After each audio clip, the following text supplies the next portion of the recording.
ನಮಸ್ತೆ, ನೀವು ನೋಡ್ತಾ ಇದ್ದೀರಾ ಲಾವಾಸ್ ಕಿಚನ್. ಇವತ್ತು ಲಾವಾಸ್ ಕಿಚನಲ್ಲಿ ಶಂಕರಪುಳಿ ಹೇಗೆ ಮಾಡೋದು ಅಂತ ಹೇಳ್ಕೊಡ್ತೀನಿ. ಇದಕ್ಕೆ ಬಿಸ್ಕೆಟ್ಸ್ ಅಂತಲೂ ಅನ್ಬೋದು. ಇದ್ರ ಮೆಥಡ್ ಹೇಗೆ ಅಂತ ನಾನು ನಿಮಗೆ ತೋರಿಸ್ಕೊಡ್ತೀನಿ. ಫಸ್ಟ್ ಆಫ್ ಆಲ್ ನಿಮಗೆ ಗೋಧಿ ಹಸಿಡಬೇಕು. 2 ಬೌಲಸ್ ತೊಗೊಂಡಿದ್ದೀನಿ, ಎಣ್ಣೆ, ಆಮೇಲೆ ಬನಾನಾ ಪೇಸ್ಟ್ ಮಾಡ್ಕೊಂಡಿದ್ದೀನಿ, ಮೊಟ್ಟೆ 2 ತೊಗೊಂಡಿದ್ದೀನಿ, ಸಕ್ಕರೆ ಪೌಡರ್ ಬೇಕಾಗುತ್ತೆ ಅಷ್ಟೇ. Simple ingredient. ಇವಾಗ ಗೋಧಿ ಹಸಿಟ್ಟಿಗೆ ನಾವು ಸಕ್ಕರೆ ಹಾಕ್ಕೊಳ್ಬೇಕು, ಪೌಡರ್ ಮಾಡ್ಕೊಂಡಿರೋದು, ಬನಾನಾ ಪೇಸ್ಟು ಮತ್ತು ಮೊಟ್ಟೆ ಹಾಕಿ ಚೆನ್ನಾಗಿ ಮಿಕ್ಸ್ ಮಾಡ್ಕೊಳ್ಬೇಕು. ಚಪಾತಿ ಹಿಟ್ಟಿಗೆ ಕಲಿಸ್ತೀವೋ ಆ ಥರ ಕಲಿಸ್ಕೊಂಡು ಡೈಮಂಡ್ ಶೇಪಲ್ಲಿ ತಿಡ್ಕೊಂಡಿದ್ದೀನಿ. ಅದನ್ನ ಸಿಮ್ ಉರಿಯಲ್ಲಿ ನಾನು ಬೇಯಿಸ್ಕೊಳ್ತಾ ಇದ್ದೀನಿ. ಇದನ್ನು ನಾವು 2 ಕಡೆಯೂ ಬ್ರೌನಿಷ್ ಆಗೋವರೆಗೂ ಫ್ರೈ ಮಾಡ್ಕೊಳ್ಬೇಕು.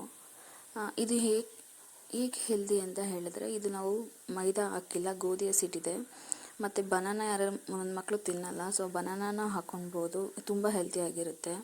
ಇದು ಮನೆಯಲ್ಲೇ ಮಾಡೋದ್ರಿಂದ ಹೆಲ್ತಿನೂ ಆಫ್ಕೋರ್ಸ್ ಹೆಲ್ತಿಯಾಗಿರುತ್ತೆ. ಇದನ್ನೆಲ್ಲ ಚಿಕ್ಕ ಮಕ್ಕಳು ತುಂಬ ಖುಷಿಯಿಂದ ತಿಂತಾರೆ. ನಮಗಂತೂ ಚೈಲ್ಡ್ಹುಡ್ ಮೆಮೊರಿ ಇದೆ ಹೇಳಬೇಕಂದ್ರೆ. ಇದನ್ನೆಲ್ಲ ನೀವು ಸಿಂಪಲ್ ಇಂಗ್ರೀಡಿಯೆಂಟೆಲ್ಲ ಮನೆಯಲ್ಲೇ ಮಾಡಿಕೊಡ್ಬೋದು. ಜಸ್ಟ್ ಒಂದು 10 to 20 ಮಿನಿಟ್ಸ್ ಆಗುತ್ತೆ ಅಷ್ಟೇ ಇದೆಲ್ಲ ಮಾಡೋದಕ್ಕೆ. ಮಾಡಿ ಪ್ರಿಸರ್ವ್ ಮಾಡಿ ನೀವು ಅಟ್ಲೀಸ್ಟ್ 1 ಮಂತ್ವರೆಗೂ ತಿನ್ಬೋದು, ಅಷ್ಟು ಹೆಲ್ತಿಯಾಗಿರುತ್ತೆ ಇದು. ಪ್ಲೀಸ್ ಎಲ್ಲರೂ ಇದನ್ನ ಚೆಕ್ ಮಾಡಿ, ಟ್ರೈ ಮಾಡಿ. ತುಂಬ ಕ್ರಿಸ್ಪಿಯಾಗಿರುತ್ತೆ, ತುಂಬಾ ಟೇಸ್ಟಿಯಾಗಿರುತ್ತೆ. ನಿಮಗೆ ಸಕ್ಕರೆ ಬೇಡ ಅಂದರೆ ಆಪ್ಷನಲ್ ಬೆಲ್ಲ ಕೂಡ ಹಾಕ್ಕೊಂಡು ಮಾಡ್ಬೋದು. ಬೆಲ್ಲ ಪೌಡ್ರ್ ಬರುತ್ತಲ್ಲ, ಬೆಲ್ಲ ಪೌಡರನ್ನು ಹಾಕಿ ಮಾಡ್ಬೋದು. ತುಂಬ ಟೇಸ್ಟಿಯಾಗಿರುತ್ತೆ. ಪ್ಲೀಸ್ ಎಲ್ಲರೂ ಇದನ್ನು ಟ್ರೈ ಮಾಡಿ.